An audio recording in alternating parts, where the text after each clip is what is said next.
ओम शांति।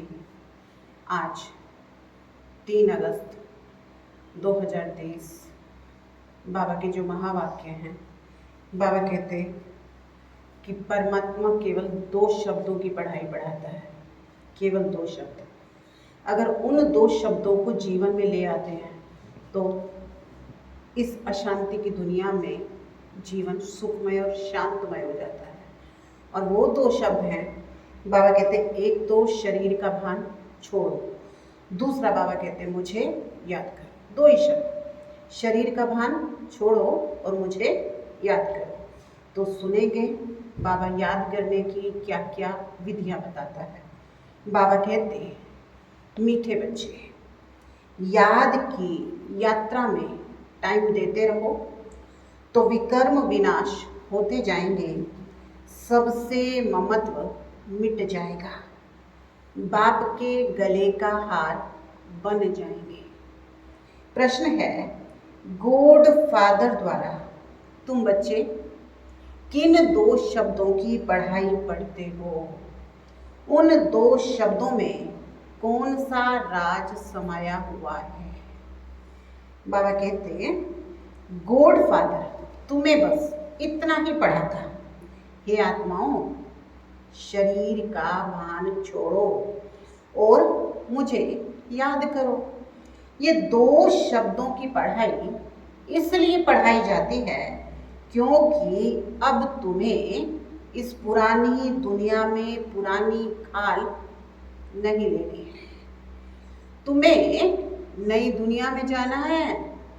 मैं तुम्हें साथ ले चलने आया हूँ, इसलिए देह सहित सब कुछ भूलते जाओ।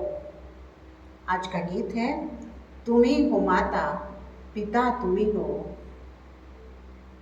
हो बंधु सखा, तुम ही हो। ओम शांति। बच्चे शालिग्राम जानते हैं कि कोई मनुष्य द्वारा हम शास्त्र नहीं सुनते हैं। इसको सत्संग नहीं कहा जाता है, ये पढ़ाई है। अगर मनुष्यों से पूछा जाए तो कहेंगे हम सत्संग में जाते हैं या कहेंगे हम कॉलेज में जाते हैं। ये तो जानते हो, सत्संग में साधु संत विद्वान सुनाने वाले होंगे। स्कूल में मनुष्य टीचर प्रोफेसर आदि होंगे।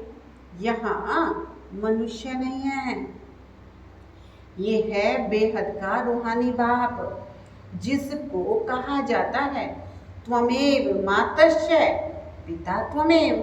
ये महिमा देवताओं की नहीं, ब्रह्मा विष्णु शंकर की भी नहीं, ये महिमा है निराकार परम पिता परमात्मा की। अब बच्चे जानते हैं, निराकार परम पिता परमात्मा ये शरीर धारण कर पार्ट बजा रहे हैं। सिवाय इस निराकार परम पिता परमात्मा के कोई भी ब्रह्मा कुमार कुमारियों को पढ़ा नहीं सकते। ब्रह्मा को ज्ञान सागर नहीं कहेंगे, इसको प्रजापिता कहेंगे। ज्ञान सागर एक निराकार परम पिता परमात्मा को कहा जाता है। वही पतितों को पावन बनाने वाला है, क्योंकि ज्ञान सागर से सद्गति होती है। यह है नई बात। गीता में श्री कृष्ण का नाम डालने से खंडन कर दिया है। अब मनुष्यों को कैसे पता पड़े कि नॉलेजफुल परम पिता परमात्मा आकर नॉलेज देते हैं? ये मनुष्य भूल जाते हैं। ऐसे नहीं कि शास्त्र आदि द्वापर के आदि में बनते हैं, नहीं, समझाया जाता है पहले बाप का चित्र। मंदिर आदि बनते हैं जिसमें भक्ति शुरू होती है। भक्ति भी बहुत समय परमात्मा की होनी चाहिए, क्योंकि ऊंचे से ऊंचा वही है। उसकी पूजा पहले पहले शुरू होती है। पूजा लायक है कि केवल एक शिव। ऐसे नहीं कि ब्रह्मा विष्णु शंकर जगदम्बा जगत पिता पूजा के लायक हैं। इन सबको पूज्य बनाने वाला एक बाप है, उसकी भक्ति भी जरूर अधिक होगी। ये ब्रह्मा कुछ नहीं है, इसमें परम पिता परमात्मा ना आए तो इसकी पूजा क्या होगी। सबका सदगति दाता एक बाप है। ये विचार सागर मंथन करना होता है। भक्ति कैसे शुरू होगी? शिव बाबा तो विचार सागर मंथन नहीं करते, बच्चों को विचार सागर मंथन करना है। सरस्वती जो ब्रह्मा की मुख वंशावली है, उनको भी विचार सागर मंथन करना है। उच्च से उच्च एक है, अगर वो ना आए तो दुनिया को पतित से पावन कौन बनावे। सब मनुष्य मात्र पतित हैं। अब शिव बाबा ना आए तो स्वर्ग का वर्षा कौन देवे। निश्चय बुद्धि नहीं है। बाबा क्या कहते हैं? निश्चय बुद्धि नहीं है तो विजय माला में पिरो नहीं सकते। सपूत बच्चे सदैव गले का हार बनते हैं, बाप भी खुश होते हैं। ये बच्चा बड़ा सपूत आज्ञाकारी है। बहुत माँ बाप होते हैं जिनको 12-14 बच्चे भी होते हैं। पुराने समय में तो इतने होते थे ना, इसलिए बाबा कहते बहुत माँ बाप होते हैं जिनके 12-14 बच्चे भी होते हैं, जिनमें कोई कपूत कोई सपूत भी होते हैं। पतित पावन बाप के सिवाय पतितों का उद्धार कोई कर नहीं सकते। तुम जानते हो गंगा नदी पर भी गंगा का मंदिर है, तो समझाना चाहिए ये गंगा फिर कौन है? क्या ये कोई शक्ति है जिससे पतित से पावन बनते हैं, या पानी है जो पावन बनाती है? बाप कहते हैं गंगा पतित पावनी नहीं, सिवाय योग के कोई भी पावन बन नहीं सकता। अंडरलाइन करेंगे, सिवाय योग के कोई भी पावन बन नहीं सकता। इसलिए तुम्हें कोई गंगा स्नान भी नहीं करना है। योग का अर्थ है याद, बुद्धि का योग लगाना है। वो तो बहुत आसन लगाते हैं, अनेक प्रकार के हठ योग करते हैं, उनको योग नहीं कहते। माताएं अबलाएं हठ योग को क्या जाने। मनुष्य स्कूल में पढ़ते हैं, उसमें धक्के खाने की कोई बात ही नहीं रहती। कोई ना कोई इम्तिहान पास करते हैं, जानते हैं ये इम्तिहान पास करके हम ये बनेंगे। यहाँ भी तुम जानते हो ये भी इम्तिहान है। गॉड फादर पढ़ाते हैं, वो है पतित पावन। तुम्हारी है गॉड फादरली स्टूडेंट लाइफ। बाप पतित से पावन कैसे बनाते हैं? कहते हैं हे आत्माओं, इस शरीर का भान छोड़ो। इस पुराने शरीर को छोड़ना है। पहले पहले तुम्हारा शरीर गोरा था, कब? सतयुग में। अभी आयरन एज हो गया है। अभी तुमको नई खाल यहाँ नहीं लेनी है, क्योंकि यहाँ तो 5 तत्व ही तमो प्रधान है। जो खाल नहीं कहने को मिलेगी ना, वो भी कैसी मिलेगी? तमो प्रधान। तो अभी मैं तुम बच्चों को अपने साथ लेकर के जाऊंगा। कल पहले भी लेकर के गया था। कालों का काल हूँ, सबको वापस लेकर जाऊंगा। फिर तुमको अमरपुरी में भेज दूंगा। ये है मृत्यु लोक, छीछी दुनिया। इसलिए संगम युग को 100 वर्ष चाहिए, और तो हर एक युग 1250 साल का होता है। इस पिछाड़ी के संगम की आयु छोटी होती है।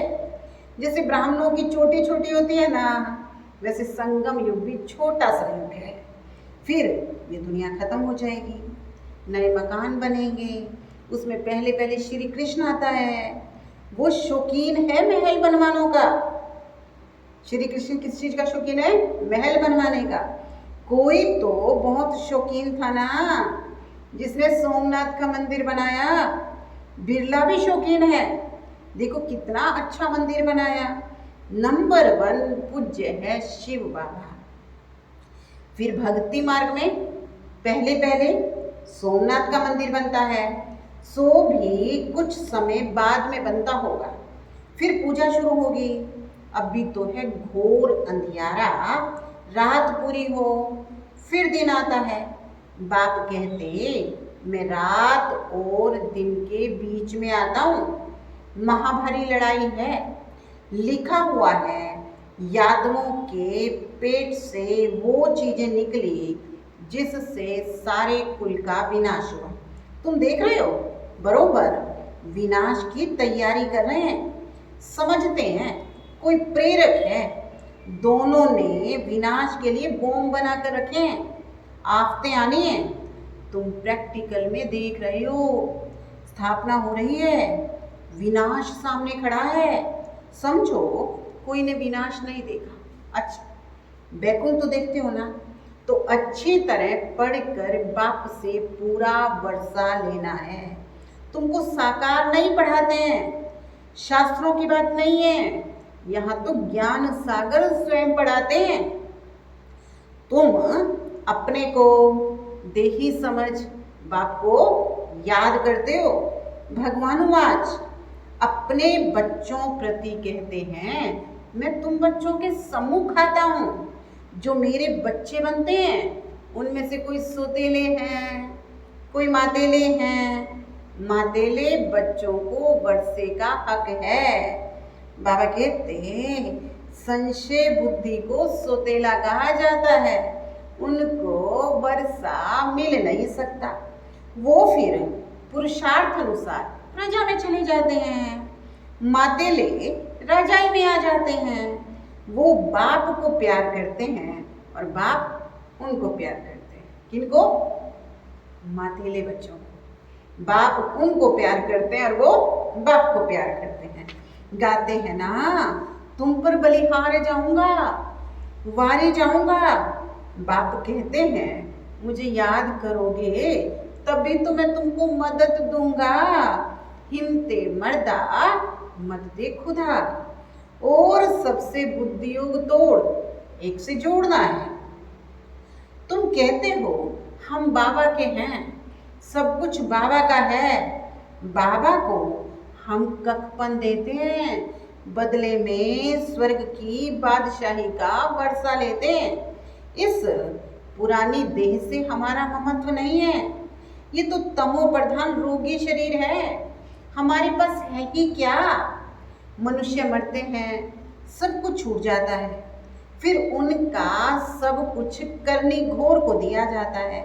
हम सब आपको देते हैं, वो मरने के बाद देते हैं। हम जीते जी किसको दे रहे हैं? बाबा है ना करनी घोर बन के, उसको देते हैं। ममत्व मिटाने के लिए हम निरंतर बाबा को याद करने का पुरुषार्थ करते हैं।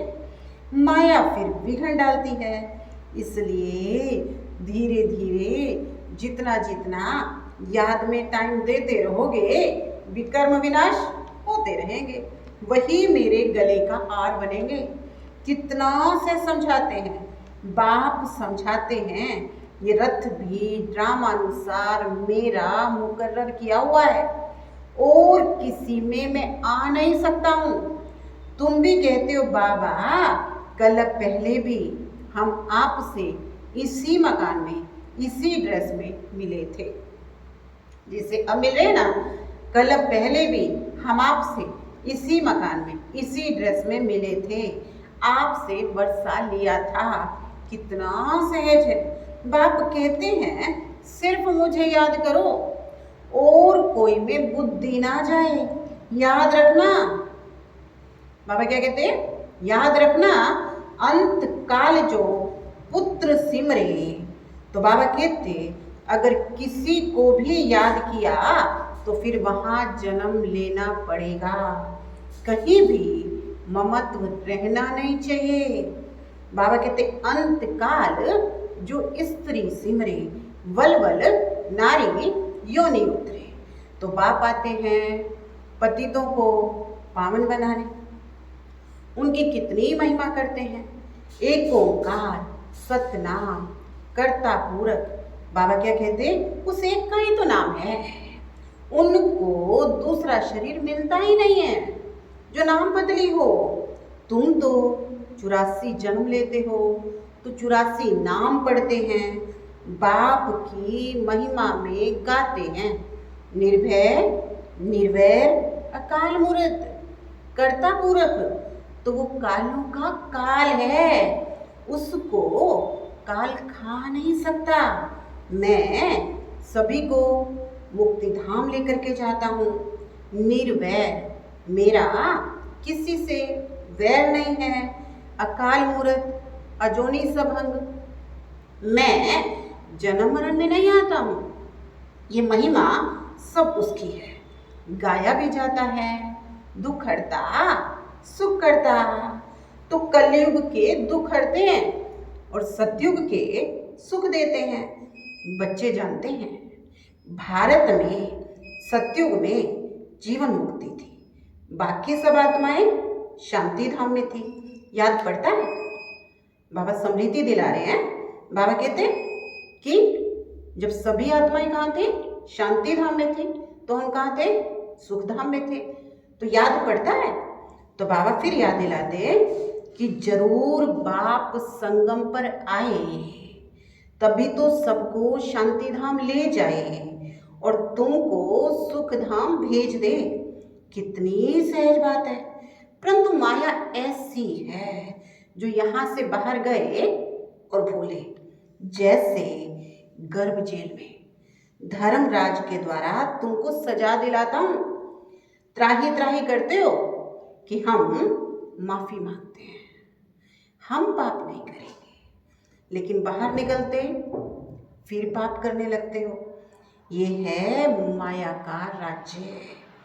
सतयुग त्रेता में माया होती नहीं है, वहां तो सुख ही सुख रहता है। अभी तुम पढ़ रहे हो, इसमें घर बार छोड़ने की बात नहीं। बाप कहते हैं देह सहित सब कुछ भूल जाओ। तुम्हारा ये बेहद का संन्यास है। उन सन्यासियों का है हद का संन्यास, और बाबा कहते तुम्हारा क्या है? बेहद का संन्यास। वो तो जंगल में जाकर फिर लौट आते हैं शहर में, और नाम कितने बड़े बड़े रखते हैं।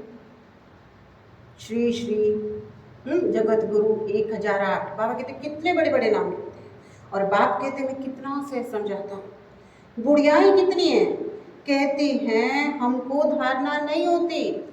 बाप कहते इतना तो जानते हो ना कि परमात्मा पढ़ाते हैं। वो कहते हैं सिर्फ मुझे याद करो, इसमें कोई तकलीफ नहीं है। अभी हमने 84 का चक्र पूरा किया। ये हुआ स्वदर्शन चक्र। आत्मा को चक्र का दर्शन होता है। बाबा कहते यहाँ ही तो निरोगी काया बनती है। फिर बाबा कहते चक्र को जानने से तुम उच्च पद पाओगे। इसलिए बाबा कहते हैं स्वदर्शन चक्रधारी बनो। कितना सहज समझाते हैं। सहज याद, सहज सृष्टि चक्र, कोई तकलीफ नहीं, सिर्फ बाप को याद करना है। बाकी धन माल सब खत्म हो जाना है, सब छूट जाना है। सागर को उथल खाने हैं, नेचुरल कैलामिटी जानी है।